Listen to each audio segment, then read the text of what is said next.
Welcome back. અમદાવાદમાં plane ક્રેશમાં જે દુર્ઘટના ઘટી હતી તેમાં વૃદ્ધ દંપતીનું પણ મૃત્યુ નિપજ્યું છે। આ દુર્ઘટનાગ્રસ્ત પ્લેનમાં નિકોલનું વૃદ્ધ દંપતી પણ સવાર હતું। પુત્રને મળવા રાજી ખુશીથી જઈ રહ્યા હતા લંડન અને દુર્ઘટનાથી પરિવારમાં શોકનો માહોલ જોવા મળી રહ્યો છે। મૃતદેહ ઝડપથી મળે તેવી પરિવારની માંગ છે।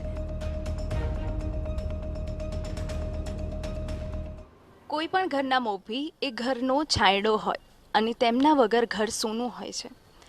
જે દુર્ભાગ્યપૂર્ણ ઘટના બની છે તેનાથી આખો દેશ જ્યારે સ્તબ્ધ છે ત્યારે નિકોલ વિસ્તારમાં પણ એક પુત્રએ તેમના માતા પિતાની છત્રછાયા ગુમાવી દીધી છે। એ માતા પિતા કે જે તેમને હસીને આશ્વાસન આપતા હતા, આજે બસ એ પુત્રની આંખો તેમને શોધી રહી છે। સીધા તેમના પુત્ર સાથે વાત કરીએ કે આ ક્ષણ તેમના માટે કેટલી ગંભીર છે। શું છે આપનું નામ? કિરણભાઈ। આપના માતા પિતા લંડન જઈ રહ્યા હતા, ક્યારે તમને આ વાતની જાણ થઈ કે આટલી મોટી કોઈ દુર્ઘટના બની છે? મને બપોરે ખ્યાલ આવ્યો એટલે તરત હું એ જ વિસ્તારમાં હતો, ત્યાં તરત પહોંચી ગયો, પણ કંઈ ત્યાં રિસ્પોન્સમાં તો લોકો હતા, અફરાતફરીનો માહોલ હતો, કારણ કે કોઈને અંદર જવા જ નતા દેતા, તો પછી કઈ રીતે ખ્યાલ આવે? અને બોડી બી ડેમેજ એ રીતે થયું હતું તો આપણને ખ્યાલ બી ના આવે કે આ આપણી બોડી છે, ફાધર છે કે મધર છે।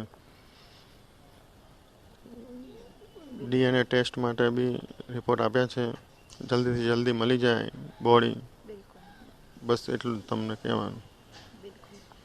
આપણે જ્યારે તમે એમને એરપોર્ટ છોડવા ગયા આપના માતા પિતા સાથે, શું વાત થઈ હતી આપની?